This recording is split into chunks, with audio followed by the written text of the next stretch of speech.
welcome to another episode of Your Right to Know, brought to you by the Fitchburg Republican City Committee, coming to you from the Workers Credit Union studios here at FATV. This evening, we're going to be having an interesting conversation with Republicans and the Latino community. And are things really changing in the Latino community? And our guest this evening is my friend and longtime friend of the Fitchburg Republicans, Mr. Alex Veras. How are you doing, Alex? I'm doing all right, thank you. Thank you for having me on board. No, again. it's our pleasure. And co-hosting with me tonight is my friend and co-host, Mary Lotze. How are you doing, Mary? I'm doing well, thank you. Excellent. So, Alex, you want to refresh everybody's memory, and you've been on our show before. Well, give us a little bit of info about yourself. I was born here. My parents are Dominican immigrants. I was born here. Grew up in Haverhill. Of course, went to Haverhill High, Marymount College.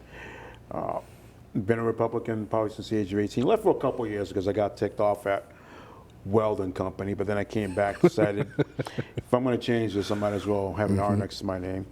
So I've been a Republican, for quite some time. Ran for state committee, but I realized the real power is being an activist, not being on the state committee, because, again, too many Baker acolytes there.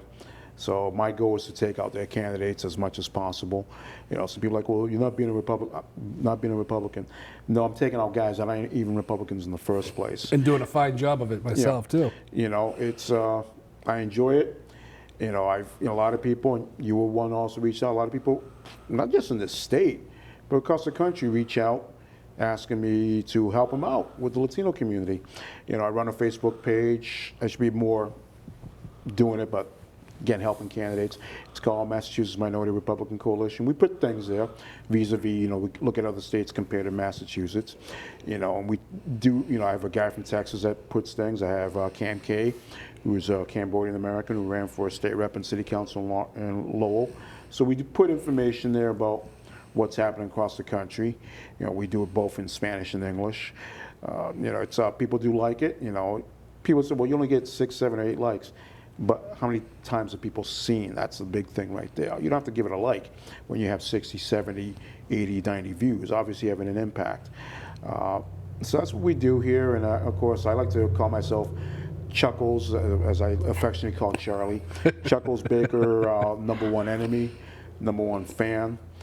You saw the convention. We took Chuckles candy and in Spanish on the back of it, put stickers Adios Chuckles. Adios Chuckles. You know how long it's been since I've actually had Chuckles candy? Yep. I think I might have been about 10 or 11 years old the last time I had Chuckles candy, but that was great. It was popular. We know it made it to his desk because there was a certain, I'm not going to say a state trooper or anything, asked for it and said, I know people. So, so we call, I love calling him Chuckles. It's, after Chuckles a clown on the Mary Tyler Moore show, because he is a clown to me. Personally, I see him as a clown. Have some ganas, as we say in Spanish, grow some strength. That's why I like Trump, is that Trump wasn't going to take any of this BS. This guy, he is what he is. He's a corporatist.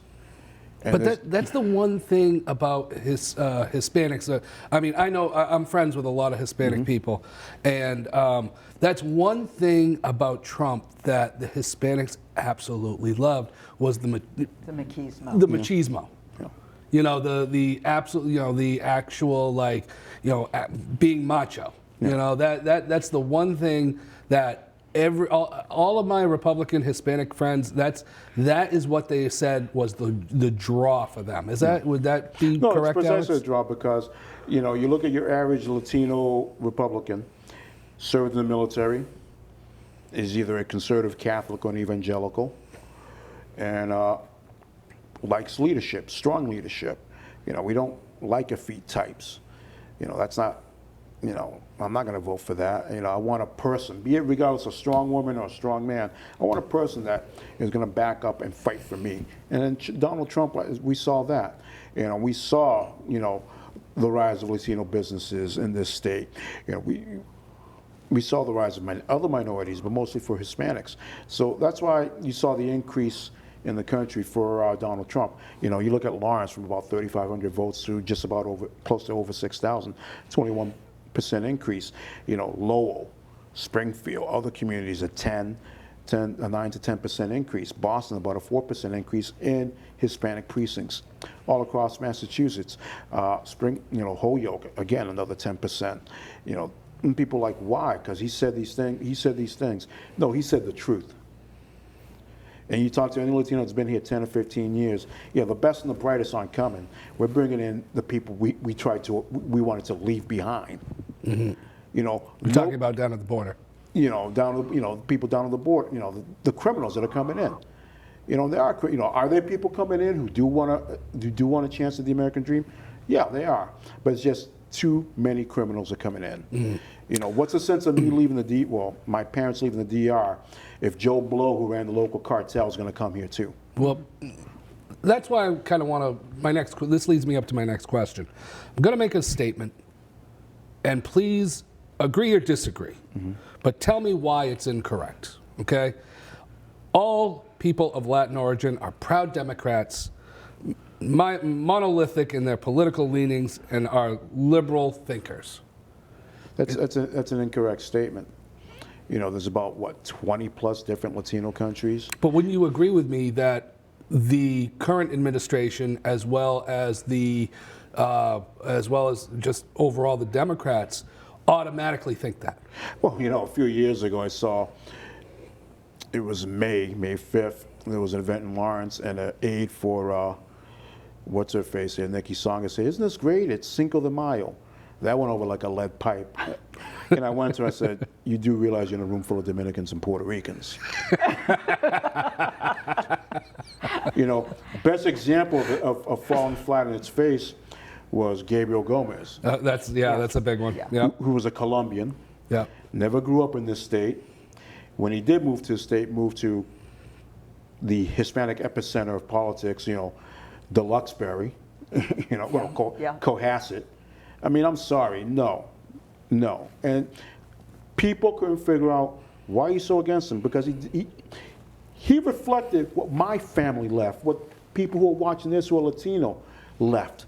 He was part of the upper class. He's part of the oppressor class. He reflected that, and his attitude and his cockiness reflected that. When Scott Brown gets more votes in Lawrence than a guy with a Hispanic last name in a special election held in January, what does that tell you? And even Colombians that I knew, good friend of mine, we worked at the Social Security Administration, good friend of mine, lived in East Boston. The largest Colombian community in the state is in East Boston. You never saw Gabriel Gomez there before, after, or since. Said it perfectly. He goes, "I knew I couldn't vote for him because any Colombian strives to be a soccer champion, not his high school's or his state's tennis champion," which he was. And so people are like, "Well, how do you know Latinos aren't?" But I go, "Because he's not one of us. Mm-hmm. He will never, ever be one of us." So, Alex, are we wrong in thinking, we being the sort of general consensus mm-hmm. out there, that Latinos or Hispanics don't all think alike? No. You come from, what did you say, 20-something different 20-something different countries. And out of those 20-something different countries, everybody comes with their own unique culture, mm-hmm. their own unique value system, their own unique approach at community. And different accents, different dialects, and how to speak Spanish. We're not all the same. But yet we are seeing, I just read a statistic today, that the Hispanic community globally had a strong sort of leaning towards the Democrat Party. And now with President Biden in office, Biden's approval rating among the global Hispanics mm-hmm. is 24%. It's dropped precipitously. And I hope it goes down even lower. Oh, I think there's no reason it won't. So we are seeing a big sea change, even though we know that there's many different reasons why people vote or select a party, but there is a big difference and a big drop. Why? I think crime is an issue. The border is an issue. Business, gas. Driving to work is, never mind, not just Latinos, but in any community, but in the Latino community in particular, because They don't, the jobs aren't in Lawrence, aren't in Lowell, aren't in Haverhill. You got to go out of town. Sure. It costs money to fill up the car. Now you got to have 5 of your friends with you, and you're like, instead of driving alone, you got to be like, oh God, I got to hear these stories. Well, that's true. You fill up your car. Jobs are the thing. A lot of jobs have been lost. A lot of the light manufacturing is being done by people who are Latino or Brazilian immigrants. Those jobs are disappearing. Just not only that, cultural issues, like Marco Rubio said about Maya Flores' election. Schools now want to make your son into your daughter. And also the biggest thing, defund the police. Well, the biggest victims of defund the police are Latinos. Yeah, living in the communities. Nobody wants to live in what they left behind.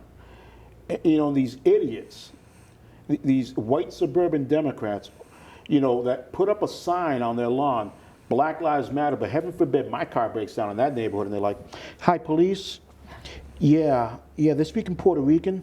I'm really nervous. No, I speak Spanish. In fact, I speak Castilian Spanish, which is, you have British English. Right. I speak Castilian Spanish. And it's still people like, look at me like, no, I want to speak proper Spanish as a homage to my relatives that came from the Dominican Republic. Yeah, I guarantee I speak it with a Dominican accent. But, they want to defund the police, and then you wonder why crime has spiked up in these neighborhoods. Why crime is spiking? Why is Chicago a free fire zone every weekend? You had this Canadian group Loverboy, working for the weekend in Chicago. They dread the weekend. You have 35, 40 shootings. God knows how many deaths in Chicago. Urban America has become a hell because of these people who live in the suburbs, who don't see the consequences of their actions. And they don't care. But it's coming to them, and God Almighty, I hope it comes to them. And meanwhile, they are the most restrictive gun laws in the country. But yet they have the most gun violence in the country. Yeah. I mean, you look at Chicago, the most strictest gun laws ever. They don't want to mention that. No. Gun laws work, right. Yeah, sure they do. No. But you look at Chicago, you look at L.A., you look at heavily populated areas that are controlled by Democrats who say this is what would be safer, and they put these restrictive gun laws in effect. And in fact, today was the day.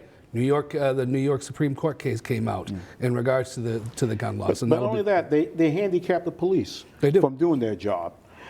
Are there issues where some cops go a little above and beyond? Yes, they are. We do know that.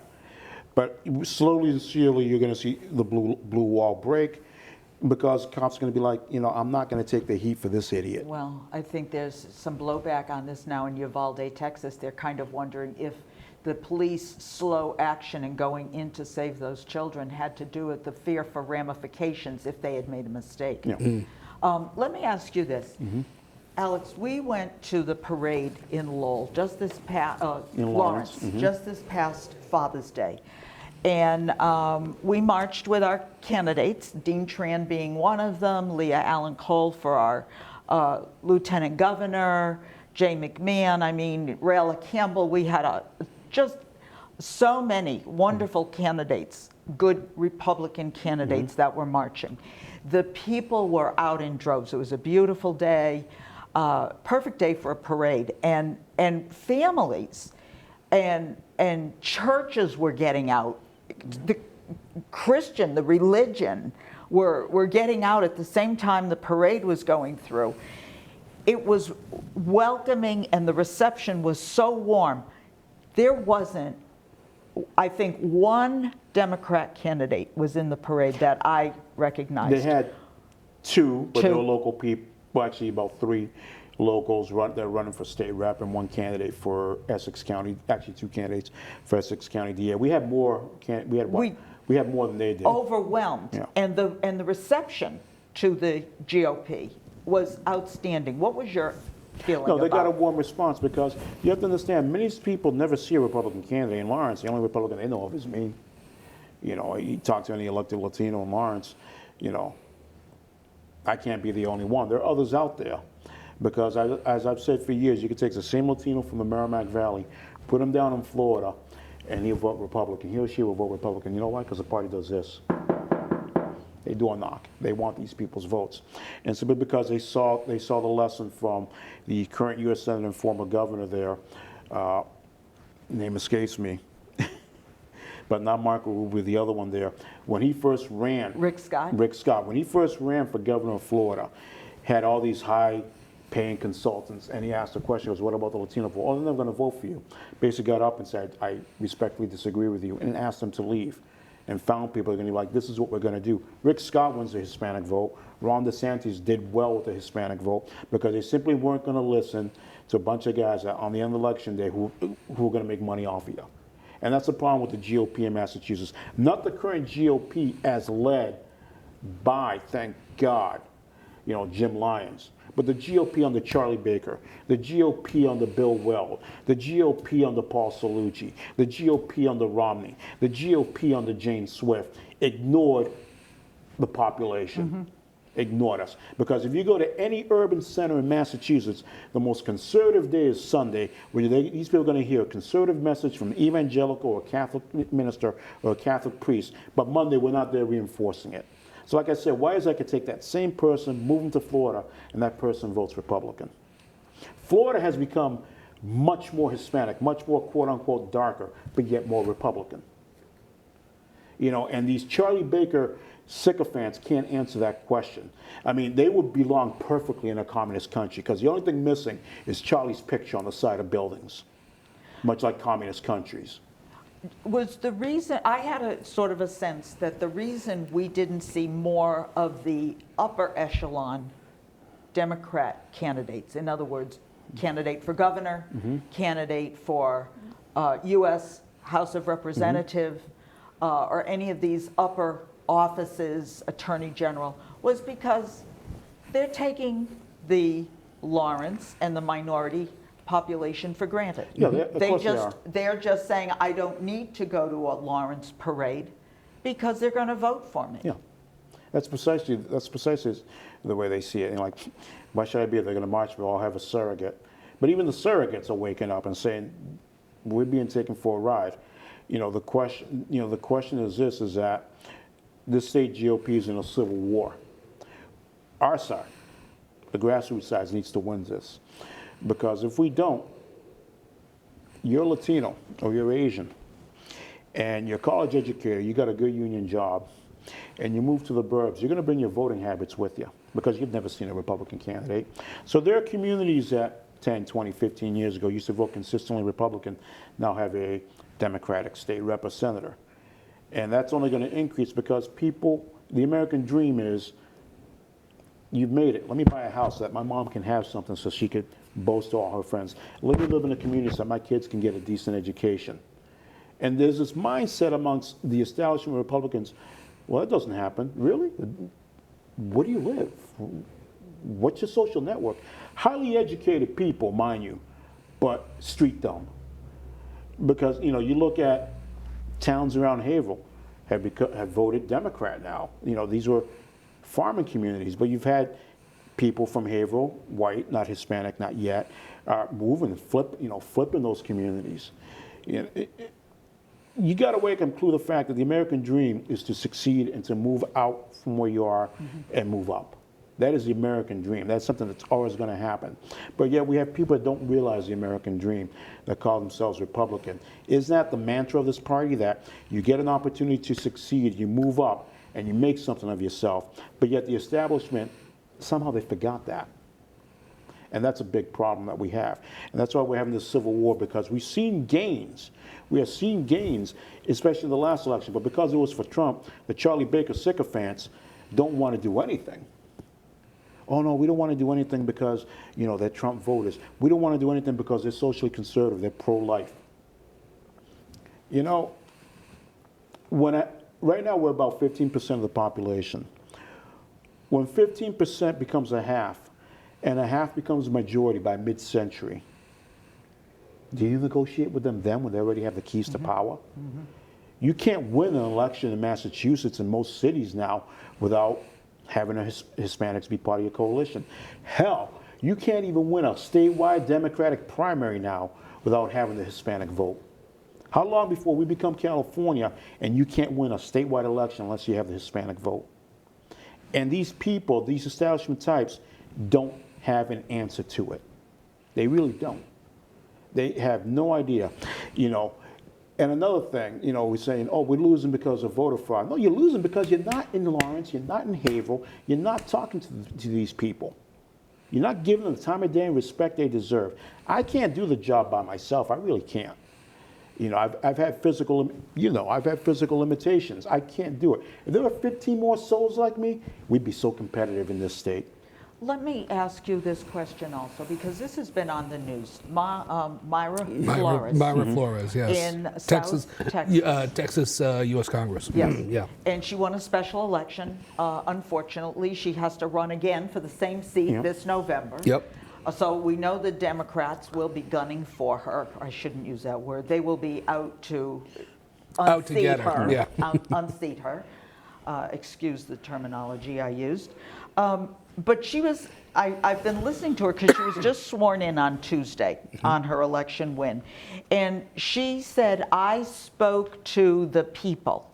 And her sort of mantra and what she said she won by was God, family, community, and hard work. And if you've been to South Texas, those are important things to those people. You know, their church, be they Catholic and evangelical, their families, strong religious people, strong church-going people. You know, you go to South Texas, you go to the Rio Grande area, those churches are packed. Strong belief in country. A lot of Marines, a lot of Army guys I've met come from that area. The sense of wearing your country's uniform, the sense of pride. You know, that a mother shows off her son, hey, my son just came back from basic, you know, he's a Marine or something, or he's in the Army. That sense of pride, you see it there. And it's just the Democratic Party started veering more and more to the left.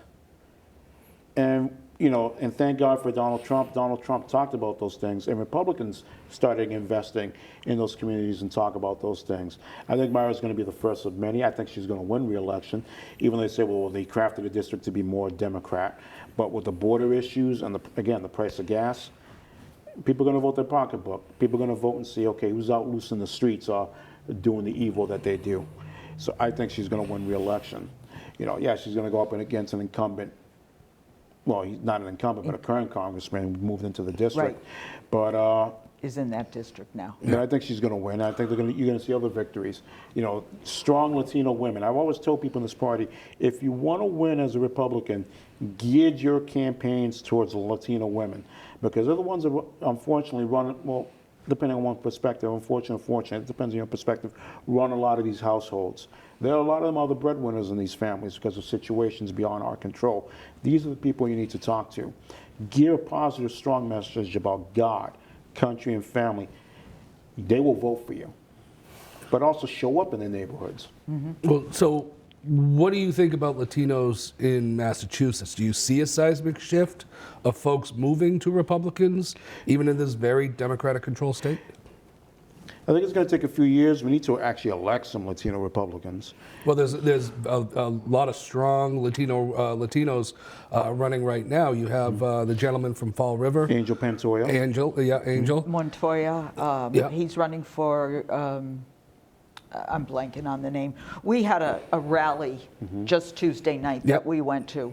And I mean, I would like our viewers actually to realize this, that on the stage we had the most diverse group of candidates. We had Asians, we had Asians, Hispanics, African Americans, gay, Caucasians, gay, and everyone came together under the same kind of cloud, Did I or give a under good speech or what? You did. of unity and belief in America and belief in hard work and. Yeah, for the Republic, I think there could be something, but we need to start electing. And this is going to be at the local level first. You know, city council, school committees, where we need to do this first. Like I said, there's only one. He's a city council, but I don't know whether he doesn't want to. But if I was that person, believe me, I'd be out there helping to make sure the Latinos get elected. But that's me. You know, we haven't taken advantage of the fact that you have a Dominican who was the first Hispanic elected to the legislature, Carlos Gonzalez in Manchester, has told us, yeah, invite me, bring me over, I'll help. We haven't taken advantage of that. Those are things that we can use, because it's very easy if you're Puerto Rican or Dominican, especially if you're Dominican, that you can make a phone call and have people from New York who are elected to the city council, assembly member, or state senator can come up here and campaign. I personally can't compete against that, because they're bringing elected people. I'm giving you a concept. Concepts don't win. In our last couple of minutes, if we want to look at the key issues that affect or impact Latinos or Hispanics, they're really the same as the issues that affect all of us. Yeah. School, taxes, crime, transportation, those are things, they affect anybody regardless of whether you're gay, straight, native born, or a citizen. They affect everybody, and right now everybody's hurting. And so I think that's going to help us in a lot of elections across the country.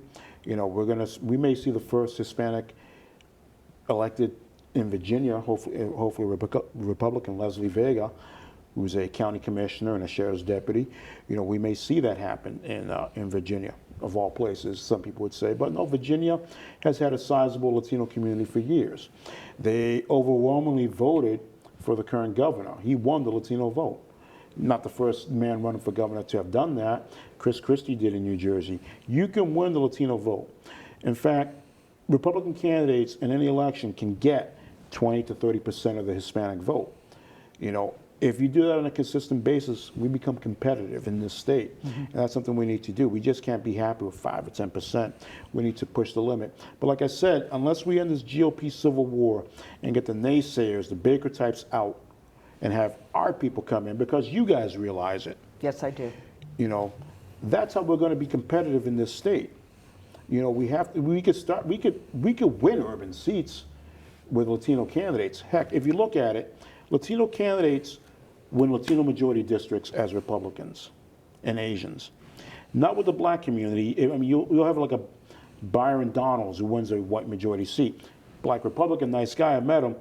But truth is in the pudding when you win ethnic majority seats. And I think we can do that in Massachusetts. It's going to take some time, but we have to invest in candidates like Angel Pantoja. That's what we have to do. We have to take the Democrat mindset that everybody who's running is a foot soldier. You don't have to give $1,000. Give them 25. Give them 50. Start somewhere. At least have a little something, because we can make do with the funds we got and win. But we need to have the funds. Before we leave, I'd like you to just give the Facebook page again, that site that people can go to. They can go to Massachusetts Minority Republican Coalition.